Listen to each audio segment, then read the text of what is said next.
કારણ કે આ એક જ રાજ્ય એવું હશે સાહેબ કે જે રાજ્યમાં કોઈ વ્યક્તિનો ફોટો ગૃહમંત્રી જોડે હોય અને એને પકડવામાં આ રાજ્યની પોલીસ છોડતી નથી। એ એનું મોટામાં મોટું એક્ઝામ્પલ છે કે ડ્રગ્સના કિસ્સામાં ડ્રગ્સના કોઈ બી કિસ્સા હોય કે ડ્રગ્સનું કોઈ બી દૂષણ હોય એની સામે ગુજરાત પોલીસ મજબૂતાઈથી લડે છે।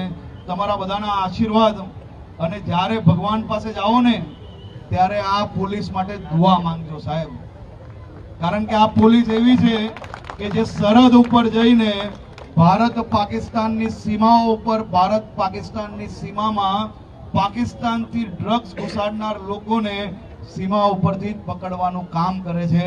75 થી વધારે પાકિસ્તાનીઓ જેલના હવાલે બંધ કરવાનું કામ તમારી ગુજરાત પોલીસે કર્યું।